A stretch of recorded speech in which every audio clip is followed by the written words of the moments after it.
नमस्कार बच्चों, तरुण शर्मा हियर। बेटा आज क्लास 12 बायोलॉजी का एक और टॉपिक लेकर के आया हूं, that is oogenesis। Last video में हमने स्पर्मेटोजेनेसिस का कंप्लीट डिस्क्रिप्शन कर दिया था। अब हम बात करेंगे आज किसके केस में, फीमेल के केस में। oogenesis मींस टू से एग की फॉर्मेशन। तो oogenesis क्या हो गया?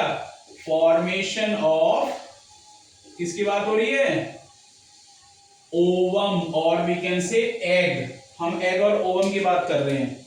पहली चीज बेटे ध्यान देने की बात, एग की फॉर्मेशन, जो ओवम की फॉर्मेशन है, that means oogenesis is a discontinuous process है। ये एक ऐसा प्रोसेस है जो डिसकंटिन्यूअस है।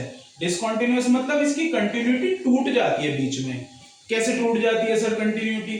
देखो मैंने दो चीजें लिखी हुई है। एक बर्थ, oogenesis के केस में कुछ काम ऐसे हैं जो बर्थ से पहले हो रहे हैं, जैसे कि फॉर्मेशन ऑफ प्राइमरी oocyte। हम प्राइमरी oocyte की फॉर्मेशन करते हैं और उसे वहीं पर रोक देते हैं, ये तो बर्थ से पहले हो रहा है। फिर क्या होगा? रोकने के बाद बच्चे का जन्म हो गया। क्लियर हो रही बात? जन्म होने के बाद एक ये बहुत बड़ा बीच में गैप दिखाई दे रहा है, that gap is the childhood. ये गैप क्या है हमारा? ये हमारा बेटे चाइल्डहुड है। ये वो फेज है बीच में 12-13 साल का फेज, ये वो फेज है जिसमें कोई रिप्रोडक्टिव इवेंट नहीं होता। जहां रुके थे वहीं के वहीं रुके पड़े हैं। सेम चीज जहां रुके थे, प्यूबर्टी हिट होने पे, मतलब when female hit the puberty, जब फीमेल प्यूबर्टी को हिट कर देगी उस टाइम पर हार्मोन रिलीज होंगे, हार्मोनल एक्टिविटी होगी, रिप्रोडक्शन जो सिस्टम है हमारा वो फंक्शनल हो जाएगा। हमारा अभी तक चाइल्डहुड में रिप्रोडक्शन फंक्शनल नहीं है। जैसे ही प्यूबर्टी हिट हुई तो इस बड़े गैप के बाद जो प्रोसेस जहां रुका हुआ था वहीं से दोबारा कंटिन्यू करा जाएगा। क्लियर हो रही है बात? तो बीच में एक गैप आ गया, इस गैप की वजह से कुछ काम पहले करा, फिर एक बीच में 12-13-14 साल का लंबा गैप, और फिर कुछ काम करा। That's why it is the discontinuous process. Clear हो रही है बात? इससे पहले कि बेटे मैं oogenesis का ये डायग्रामेटिक रिप्रेजेंटेशन जो टेक्स्ट बुक एनसीईआरटी में दिया हुआ है उसके ऊपर डिस्कस करें, मैं बताता हूं आपको कि बर्थ से पहले अगर कोई फीमेल फीटस बन रहा है तो उसकी ओवरी में on the basis of follicle क्या क्या चेंजेस होने वाले हैं।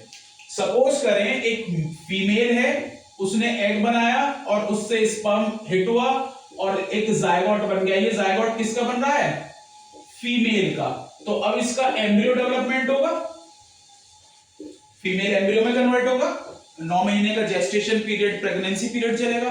तो उस प्रेगनेंसी पीरियड के टाइम पर जो फीमेल जो बन रही है उसकी ओवरी में जो फॉलिकल्स का नंबर है उसके बेसिस पर क्या क्या चेंज होते हैं उनको डिस्कस करते हैं ये 2 मिनट में। Then we talk this process, तब हम इसके बारे में बात करेंगे।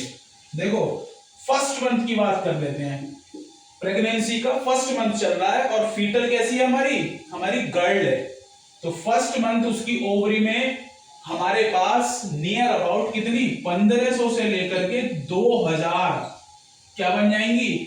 प्रीमोर्डियल जर्म सेल,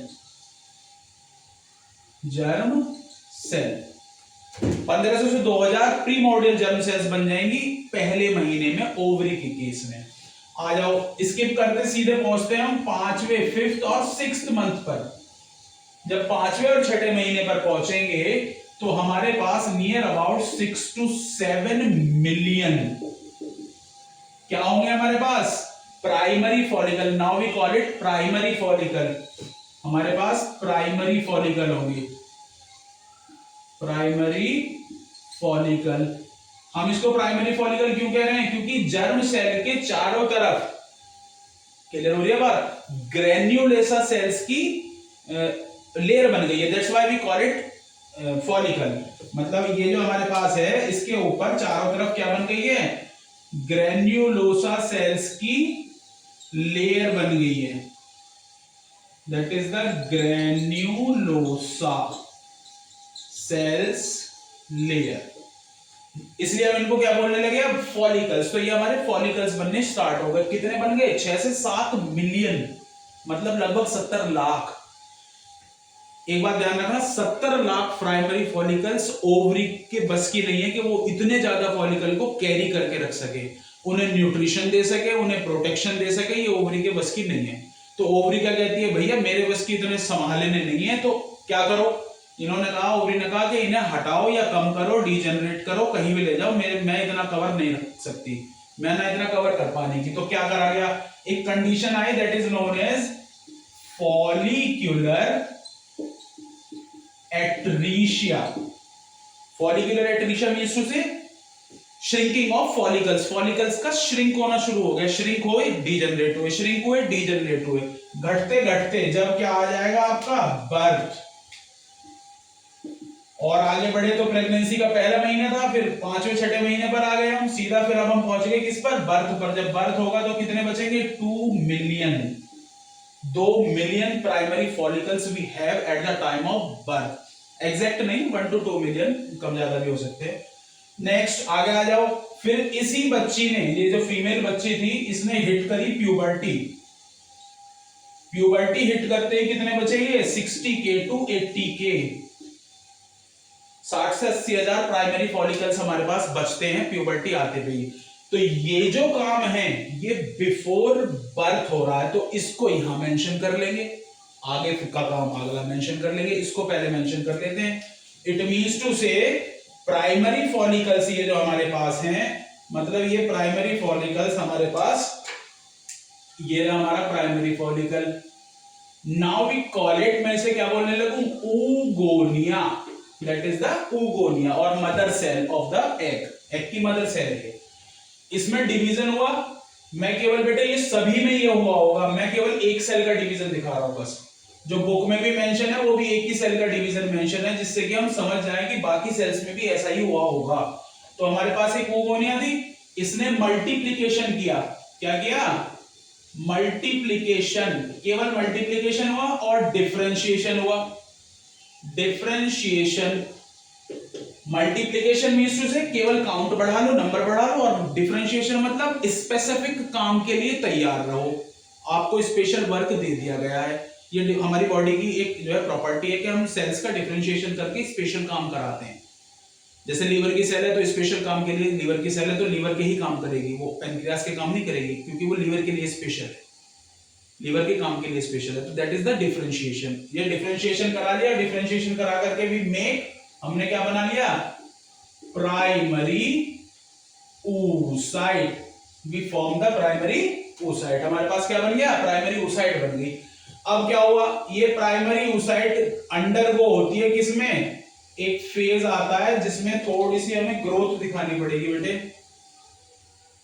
थोड़ी सी ग्रोथ दिखाते हैं, मींस टू से इट एंटर्स, ये एंटर करती है ग्रोथ करने के बाद, पहले सेल में साइटोप्लाज्म का एक्यूमुलेशन होगा, उसके बाद एंटर करेगी किसमें, मियोसिस फर्स्ट में। पहली बार मियोसिस किया जा रहा है, मियोसिस किया जा रहा है मतलब प्लॉइडी चेंज करी जा रही है। अब तक क्या प्लॉइडी नहीं बदली थी, नहीं बदली थी, प्लॉइडी क्या थी, यहाँ 2n, यहाँ भी 2n और ये भी 2n, प्लॉइडी कोई चेंज नहीं होती। अब मियोसिस में घुसे हैं हम, एंटर करें तो अब प्लॉइडी बदलेगी। जैसे ही ये मियोसिस करना शुरू करती है तो ये क्या होता है इसके साथ, ये यहीं पर अरेस्ट कर दिया जाता है प्रोसेस प्रोफेज में। प्रोफेज के भी कौन सी स्टेज पर, डिप्लोटिन स्टेज पर, ये ध्यान रखना, प्रोफेज फर्स्ट की डिप्लोटिन स्टेज पर इस प्रोसेस को अरेस्ट कर दिया जाता है, मतलब ये प्रोसेस यहीं रुक जाता है। ये तो काम हो रहा है जन्म से पहले। अब एक सवाल जो छोटा सा आता है, क्या कि सर इसको यहां क्यों रोक दिया, इसको आगे फॉलो क्यों नहीं किया, इसको पूरा प्रोसेस फॉलो कर लेते और एग बना लेते, क्या दिक्कत आ गई, क्यों नहीं बनाए। देखो ध्यान देना बेटे, एक तो दो तीन लॉजिकल रीजन है जो इसके पीछे जो आते हैं कि हम इस फेज को, इस प्रोसेस को यही क्यों रोक दे रहे हैं, इसको सीज क्यों कर दे रहे हैं। इस प्रोसेस को सीज करने का पहला कारण है एनर्जी क्रैश से बचना। आप कोई ऐसा काम क्यों करेंगे जिसमें आपको पता है कि हमारा फ्यूचर में जाकर के एनर्जी वेस्ट होगी, तो ये सेल्स ऐसा काम क्यों करेंगे, इनको पता है कि आगे जाकर के एनर्जी वेस्ट होगी। देखो कैसे, बर्थ के समय पर कितने हमारे पास थे, 2 मिलियन, मतलब ये सेल्स जो हमारी प्राइमरी oocyte बनी है तो ये हमारे पास कितनी होंगी, 2 मिलियन। अब इन 2 मिलियन को हम क्या करा दें, एग बना लें, आगे का प्रोसेस करा लें, सेल डिवीजन करा के, एनर्जी लगेगी। तो आगे का प्रोसेस करके हमने पूरा एग बना लिया इन्हें। अब प्यूबर्टी आते आते कितने बचे, 60 से 80,000, मान लो ये 1 लाख है, थे कितने 20 लाख, बचे कितने 1 लाख, 19 लाख कहां गए, डीजनरेट हो गए। तो ये एनर्जी वेस्ट नहीं हो गई।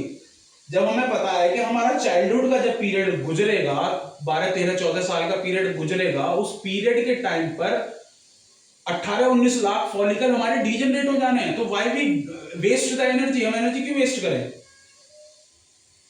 पहला रीजन तो ये कि हम एनर्जी क्रैश से बचते हैं।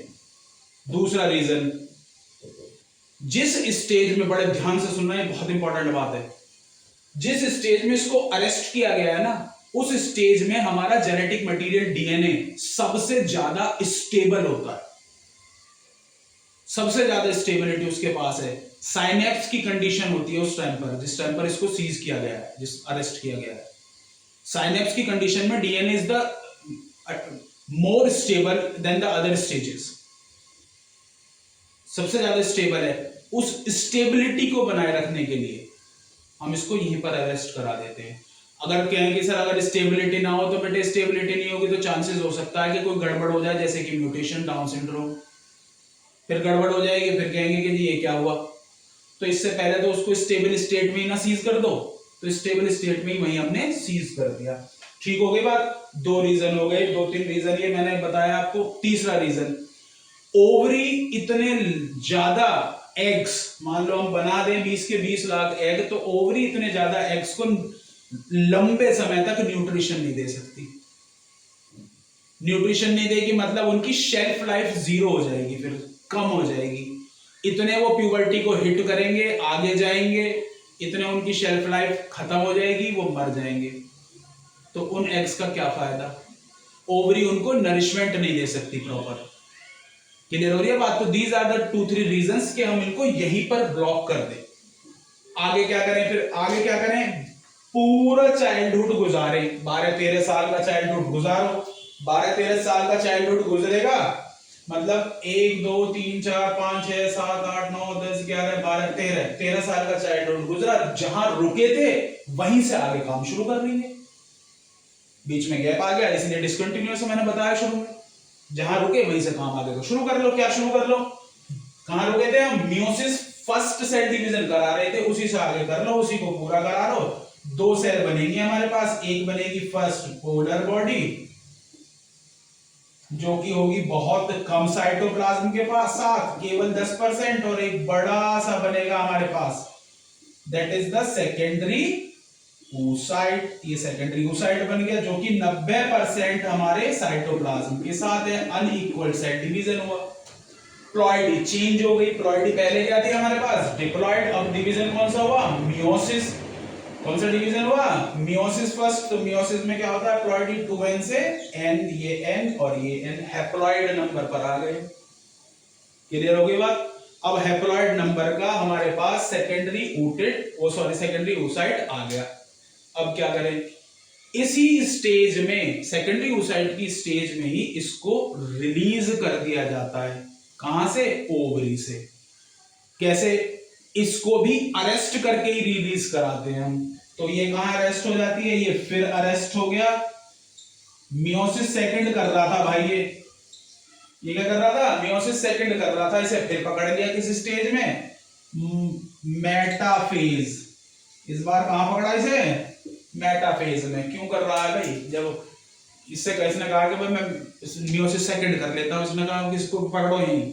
क्यों कर रहा है मियोसिस सेकंड, तो ये करो ना, मान लीजिए स्पर्म आया ही नहीं तो इसका फिर क्या फायदा होगा सेकंड का, जो हम सेकंड मियोसिस करा रहे हैं, मियोसिस सेकंड, उसका क्या फायदा होगा, स्पर्म ही ट्रिगर नहीं हुआ, एक बात। दूसरी बात, ये कर भी नहीं पाता, क्यों, क्योंकि इसके पास सेंट्रियोल भी की जो पोजीशन है, वो सेंट्रियोल जो है इसका लॉस्ट हो चुका है, इस वजह से भी नहीं कर पाता। अब ये क्या कर दिया यहां से, रिलीज।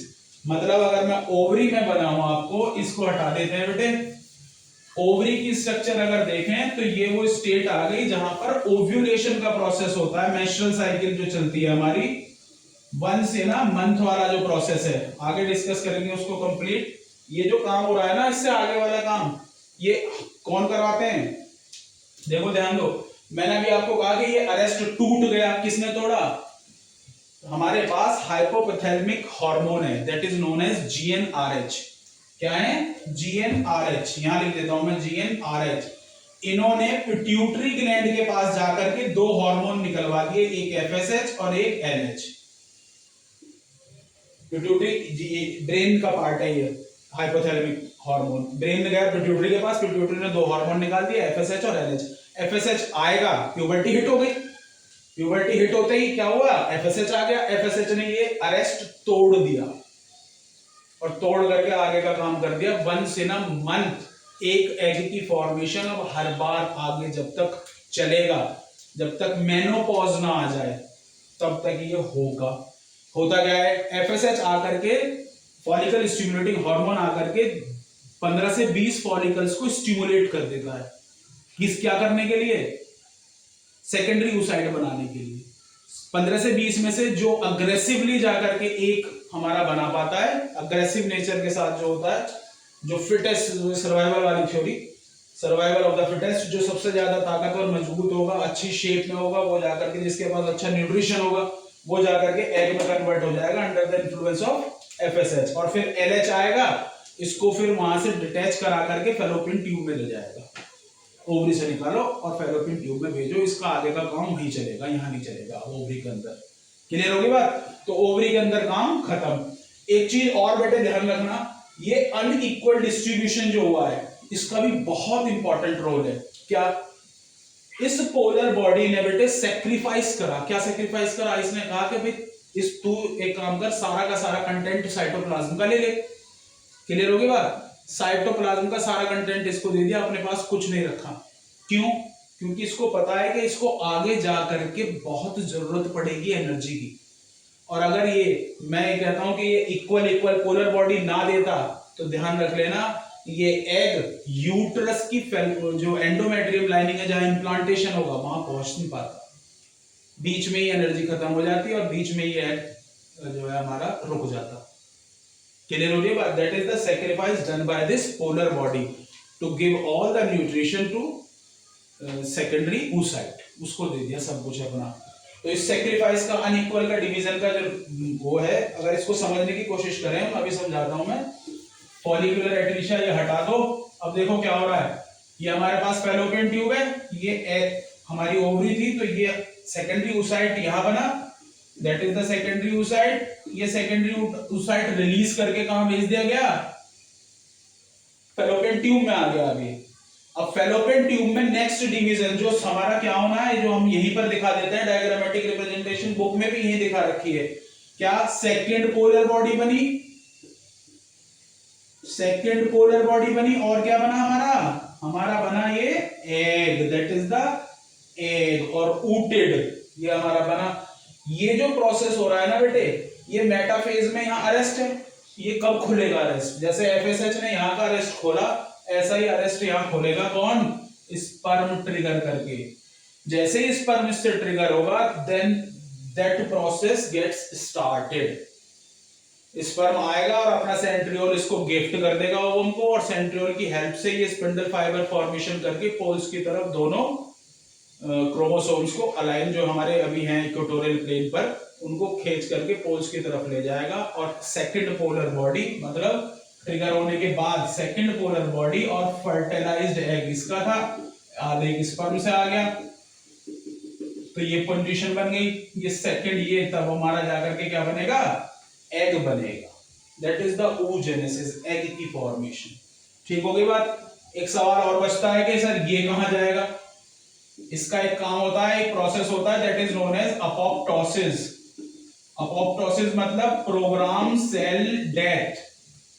प्रोग्राम सेल डेथ हो जाती है इसकी, मतलब ये टूटेगा और मैक्रोफेजेस, जो हमारी फेलोपियन ट्यूब की जो सेल्स है मैक्रोफेजेस, वो इसको आकर के एब्जॉर्ब कर लेंगी, खा पी के चट कर देगी, खत्म कहानी। क्लियर हो रही है बात? पहले ही वो अपने आप ही, उसके पास साइटोप्लाज्म नहीं है, वो न्यूट्रिशन है ही नहीं है, तो सर्वाइव ही नहीं कर पाएगा, वो पहले ही नहीं है। That's it. अब ये जो अनइक्वल डिवीजन क्या है, इसको और समझ लो। ये अनइक्वल डिवीजन इसलिए हुआ था कि इसको यहां से जाकर के हमारे यूट्रस पर पहुंचना है, एंडोमेट्रियम पर, यहां आया करके इंप्लांट होगा। इस प्रोसेस में लगेंगे 7 से 10 दिन। 7 to 10 डेज के यहां से निकले और यहाँ इम्प्लांट हो। इस 7 से 10 दिन के लिए हमें रेगुलर डिवीजन भी हो रहा है, मतलब ये एक सिंगल सेल बनी थी, फिर 2 सेल बनेंगी, फिर 4 सेल बनेंगी, फिर 8 सेल बनेंगी, 8 16 32 64 यहां तक आएगा, फिर ये इम्प्लांट होगा। तो इस स्टेज तक पहुंचते पहुंचते सेल डिवीजन भी हो रही है और ये मूव भी कर रहा है। तो दोनों काम में एनर्जी चाहिए, न्यूट्रिशन चाहिए। वो न्यूट्रिशन इसको मिलेगा, इसी के पास अपना साइटोप्लाज्म में वो न्यूट्रिशनली रिच इनफ है कि वो उसको ले जाकर के इम्प्लांट करा दे। That is the unequal division. ये अनइक्वल डिवीजन इसलिए हुआ है। क्लियर हो रही है बात?